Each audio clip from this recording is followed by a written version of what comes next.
Laporan pemimpin apel.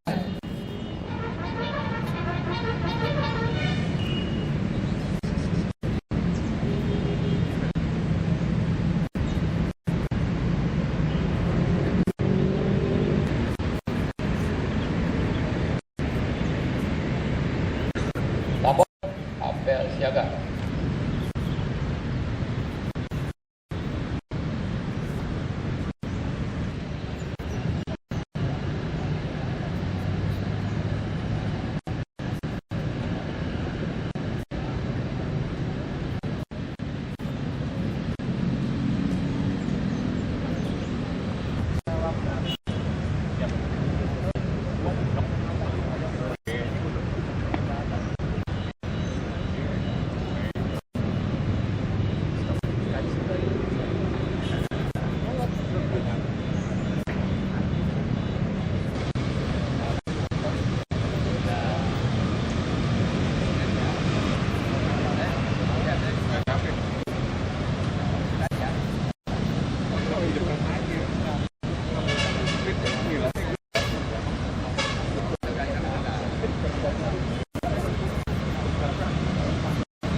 Terakhir SMP gua.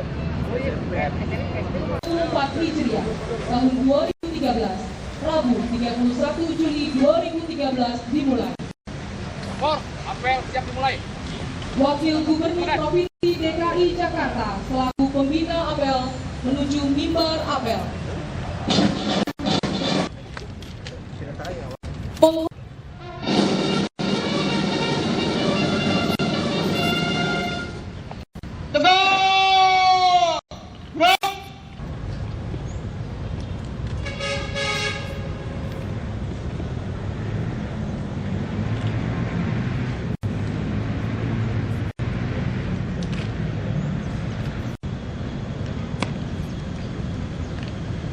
Lapor apel siaga pengendalian arus mudik dan arus balik Idul Fitri tahun 2013 siap dilaksanakan.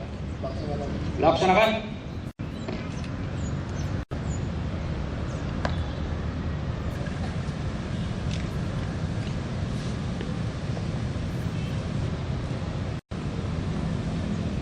Laporan Kepala Dinas Kependudukan dan Pencatatan Sipil Provinsi DKI Jakarta.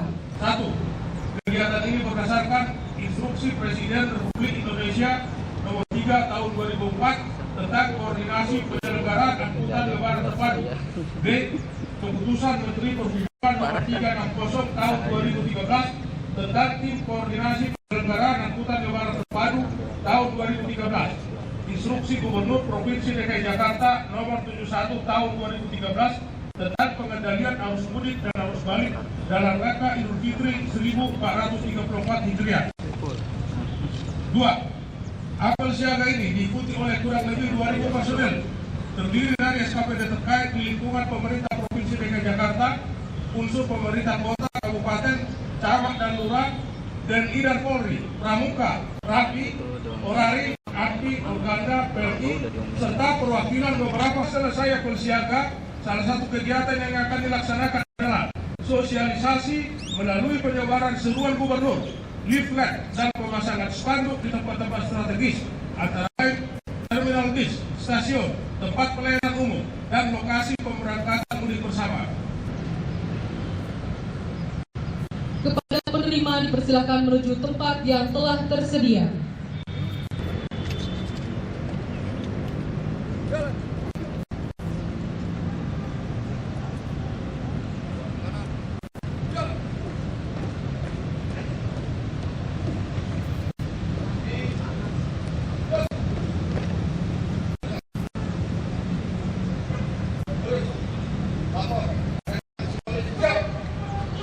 Penyerahan secara simbolis sarana sosialisasi oleh pembina apel Jakarta. Dinas Perhubungan Provinsi DKI Jakarta dan Satuan Polisi Pamong Praja Provinsi DKI Jakarta.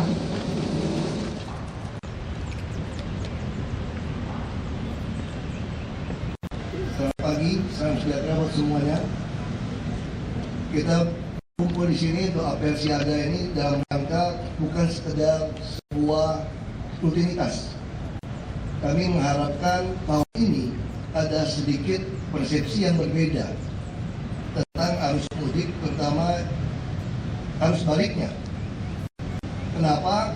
Sebenarnya sebuah kota besar, Jakarta, itu sudah katakan tidak ada lagi operasi justisi. Sama seperti kita ingin mendatangkan banyak turis dari mancanegara. Kenapa kita mengundang turis datang, tetapi kita menolak orang datang ke Jakarta? Sebenarnya di persoalan yang datang itu menghasilkan uang, turis menghasilkan uang di atas kebutuhan hidup layak. Sedangkan kalau yang datang mendapatkan gaji di bawah kebutuhan hidup layak di Jakarta, ini menjadi beban sosial untuk kita semua. Karena itu kita sepakat tidak ada lagi PKL yang menduduki di jalan raya, tidak ada lagi rumah-rumah liar di atas bantaran sungai dan waduk, karena itu sumber-sumber orang yang berpenghasilan di bawah kebutuhan hidup layak menempatinya. Nah, yang sudah terlanjur mempunyai KTP DKI tentu kita bangunkan rumah susun. Saya harapkan seluruh SKPD yang terlibat, tentu Lebaran kita harus kerja keras. Jakarta orang Lebaran mungkin pada jalan-jalan, kita harus menjaga dengan baik dari kebersihan, terutama kebakaran. Jangan sampai orang Jakarta pulang dari mudik Lebaran hartanya sudah ludes. Walaupun untuk yang tidak mampu sudah mulai diberikan asuransi kebakaran oleh Pemprov DKI, tapi bukan itu yang kita pikirkan. Jadi bagaimana kita bisa menjaga secara bersama. Tentu kita terima kasih sekali kepada aparat TNI Polri yang terlibat, juga dari Kementerian Perhubungan. Kita harus kerjasama. Dan untuk Dinas Perhubungan, jangan sampai ada penumpang dengan hasil kerja keras di Jakarta sampai dibius di bus. Sosialisasi ini mesti jelas. Sama seperti sangat sederhana, jangan mengambil makan minum begitu mudah dari orang yang tidak dikenal. Walaupun kesannya baik, ini mesti lakukan sosialisasi. Dukcapil dalam sosialisasi dengan baik untuk yang arus balik. Tapi saya kira harus kita rubah persepsi. Misalnya orang datang bawa pembantu rumah tangga. Saya mau tanya, di mana ada pembantu rumah tangga yang tidak terserap kalau habis Lebaran? Nah, selama dia mempunyai pekerjaan yang tetap, memiliki rumah tinggal yang tetap, dan penghasilan yang baik, ya silakan masuk Jakarta. Tapi kalau Anda masuk untuk dagang, dudukin jalan raya, kami akan tegakkan perda dengan sangat keras. Jadi saya kira kendaraan yang stop sembarangan, Dishub sudah harus berani melakukan tindakan, menegakkan hukum di DKI. Jadi untuk trayek-trayek yang masih membandel di luar halte, di luar tempat yang tidak boleh stop, dicabut saja izin trayeknya. Bus-bus yang tidak layak harus di stop, karena ini berhubungan dengan nyawa manusia. Jadi target kita sangat jelas di dalam apel siaga ini. Kita sama sepakat, kita pikirkan bagaimana untuk keamanan, kenyamanan, dan keuntungan dari warga DKI yang keluar atau mau masuk ke DKI. Jadi yang gampang ingatnya bagaimana otaknya penuh, perutnya penuh, dan dompetnya penuh. Itu tugas kita di sini. Saya harap apel siaga yang tahun 2013 ini akan merubah semua bentuk apel-apel siaga selama ini yang hanya rutinitas yang tidak bisa dilakukan lagi. Ya betul-betul sama-sama kompak melakukan ini semua. Saya kira itu bisa saya sampaikan. Terima kasih, selamat bertugas. Semoga Tuhan menjaga seluruh warga DKI atau warga Indonesia yang melewat DKI merasa aman, nyaman, dan tentram dan diberkati. Terima kasih.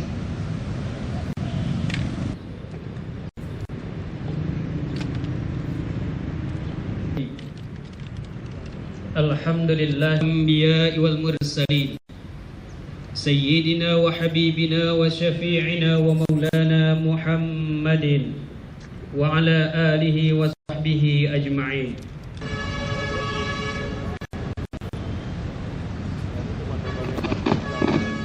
Apel telah dilaksanakan. Laporan selesai. Bubarkan. kepada pembina APL. Hormat! Gerak!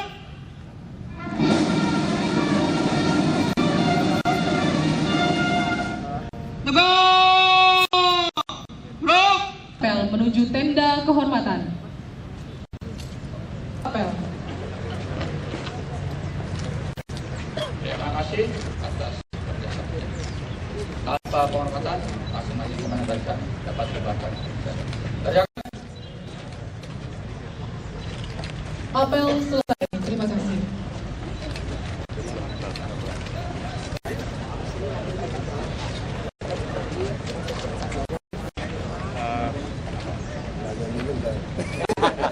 Diinformasikan kepada petugas Dinas Koperasi, Dinas Damkar, Dinas Pariwisata, Jadi memang Kesehatan, sebenarnya prinsipnya di Jakarta kan sederhana. Dinas Kita inginkan semua orang tuh punya jaminan asuransi. Sebenarnya KJS itu adalah jaminan asuransi kesehatan sebetulnya. Badan Yang Pemberdayaan preminya Masyarakat, dibayar oleh Biro Pemda. Tata Makanya Pemerintahan, kita harap Biro 2015 Sarana nanti dan juga ada Sarana, asuransi pensiun, Biro asuransi Umum, hari tua. Biro Hukum, Nah itu Biro menjadi dalam KDH dan undang-undang KLS, SSN. Pengelola Nggak termasuk Insinyur, harta. Paham biar teman Pak. Nah, Kalau rumah, mobil, orang yang mampu kan diasuransikan. Nah kita semakinkan kemampuan ini. Nah warga yang tidak mampu, penghasilannya tidak mampu, kita coba bantu. Jadi itu prinsip gotong royongnya bangsa kita sebetulnya. Kartu Jakarta Pintar juga suatu bagian asuransi pendidikan.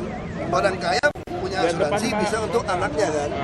Nah kita juga menyediakan itu untuk yang tidak mampu. Karena kebutuhan hidup layak di Jakarta itu hasil survei tahun lalu hampir 2 juta. Jadi sebetulnya kalau mengukur sebuah kemiskinan, sebuah keluarga, bukan diukur berdasarkan $2 kata PBB, bukan. Tapi berdasarkan survei kebutuhan hidup layak. Jadi kalau orang di Jakarta berpenghasilan di bawah kebutuhan hidup layak, berarti dia miskin, dia tidak sanggup. Makanya kita bantu. Dan kita juga lagi merancang nanti pas datang bagaimana transportasi itu hanya 10% dari UMP. Nah kita juga lagi menyiapkan PT Pembangunan Jaya, PPD Pasar Jaya, dan Food Station BUMD kami untuk membangun logistik di Kerawang dan di Lampung. Supaya apa? Kita punya pasar lokpin begitu banyak, ada 100 lebih, mungkin akan berkembang jadi 200 pasar tradisional dengan pedagang-pedagang yang menjual dengan cara distribusi harian. Kita bisa mengontrol pasar. Kita harapkan kebutuhan pokok warga DKI itu tidak melebihi 15% UMP. Nah, dengan ada logistik, dengan ada itu, ini bisa kita amankan. Jadi kalau ada orang punya jaminan kesehatan, ada asuransinya, jaminan pendidikan ada jaminan perumahan kita bangun, dengan ada jaminan transportasi yang murah, dengan ada jaminan usaha dan sembako yang murah tadi, Jakarta jadi tempat yang nyaman. Ini KHR kita walaupun 2 juta, orang ada satu generasi berikutnya bisa berharapan jadi berubah nasib. Nah itu yang akan kita lakukan di DKI. Jadi kalau kita balik lagi, kenapa tidak boleh orang datang penghasilan di bawah KHL? Kalau datang di bawah KHL penghasilannya hingga jelas 500.000 sejuta, dia pasti akan nempatin tempat-tempat ilegal. Tapi pembantu rumah tangga jangan salah, dia segitu karena dia tidak bayar kos. Dia makan ditanggung. Jadi pembantu rumah tangga walaupun gaji sejuta atau sejuta, tapi dia sebetulnya tidak mengganggu yang lain. Yang masalah itu tidak ada rumah. Dia mesti sewa, ada bos, developer, tingkat PKL yang membangun rumah-rumah petak disewakan. Itu yang masalah kan? Atau yang orang dagang di jalan-jalan. Makanya kami konsepnya apa? Tidak ada lagi kawasan kumuh di DKI. Jadi orang harus dipaksa, Anda harus pindah ke rumah susun. Distribusi harian, sekitar 6.000, 5.000, sampai 10.000. Kalau Anda tidak sanggup kerja bisa bayar. Nah kalau Anda tidak punya kerjaan, ya jangan ke Jakarta. Nah kalau tanpa ada kawasan kumuh, kalau kamu datang ke Jakarta, pasti numpang sama teman sama saudara kan, di rumah susun misalnya. Kalau kamu nggak menghasilkan uang, malah ngeritokin keluarga kamu, pasti keluarga kamu, teman kamu balikin kamu sendiri. Ngapain kita ngabisin uang untuk operasi justisi? Jadi hukum itu aja yang akan berlaku gitu. Pak, kan ada warga, bukan warga Jakarta, tapi udah menetap di sini sekitar 10 tahun, tapi belum punya KTP. Yang udah 10 tahun kalau dia punya pekerjaan tetap, ada rumah yang jelas, dia bisa masuk ke rusun. Dukcapil udah ada formulir, ada pernyataan dari tetangganya bahwa dia betul udah 10 tahun nggak punya pekerjaan, kita kasih dia KTP. Kalau nggak ada cuma kerjaannya cuma jadi PKL atau gitu gimana Pak? Makanya kalau PKL ada jelas kita dorong masuk ke Blok G kan. No gitu. Makanya kita mulai dorong kan, kita mulai dorong mereka masuk ke Lokpin, mulai masuk ke pasar-pasar jaya. Kalau dia udah punya tempat kerjaan yang baik, kita kasih KTP.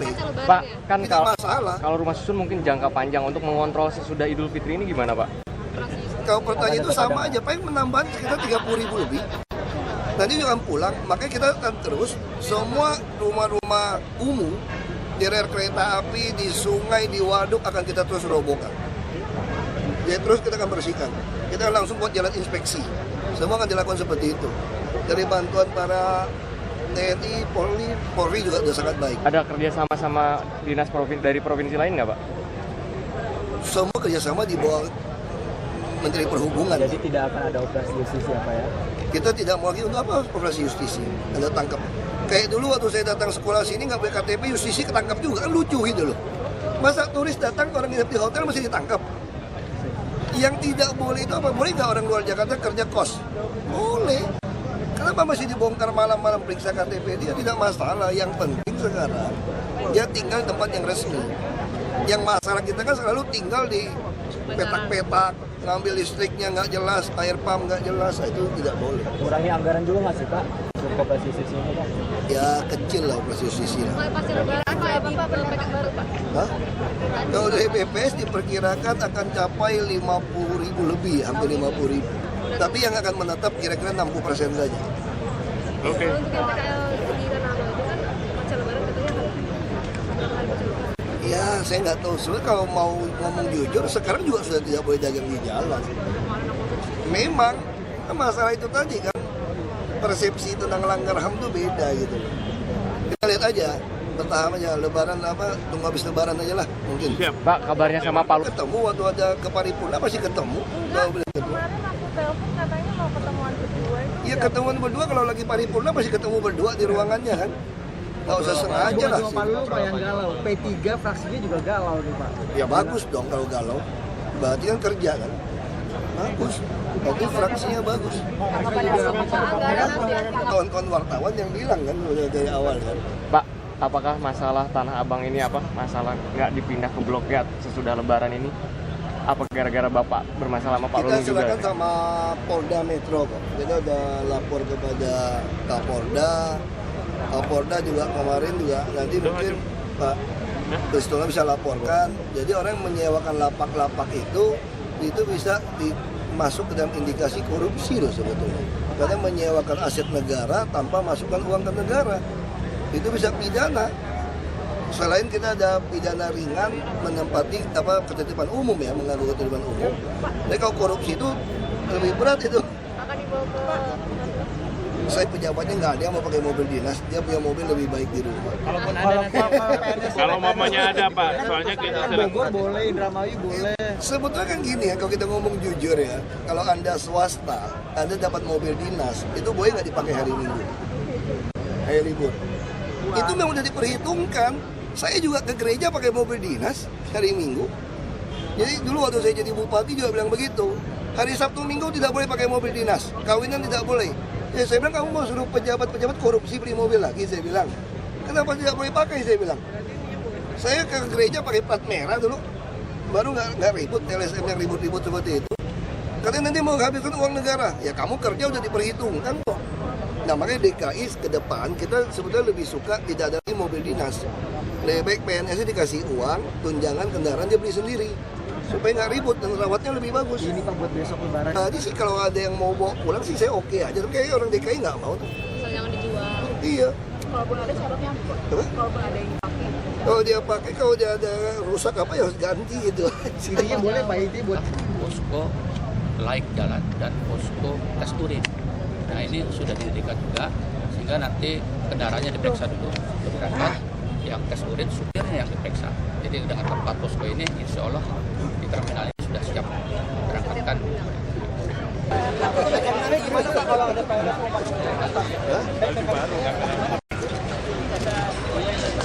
Bersama Bapak. Bapak Ibu ya.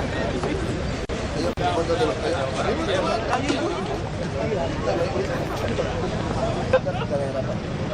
siang-siang mampir aja, nggak makan siang, habis lebaran ini larian. Oh, ini. Dari itu ya. Tapi datang ke sini. Ceng. Baru ada anak keamanan, Pak. Itu kapal ini. Sendiri dari utara. Mobilnya ini semua. Ini kita ada 16. Terima kasih. Pak, masuk Pak. Iya. Malah gue dapet. Ya gelap juga. Ah, gelap kan? Sama. Gelap.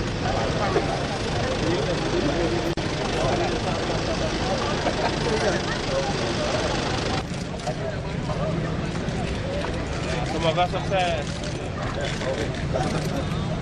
Ya Pak. Berat juga. Pak, hidupin Pak, hidupin Pak. Bapak harus kilo. Kalau jatuh udah diajarin cara naikinnya. Siap sudah. Tolong. Ya, salamin sebentar.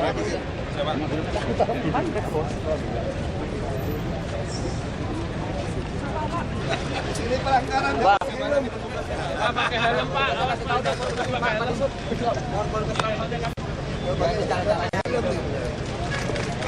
Wajib saya ya Pak. Saya ini tukang naik motor.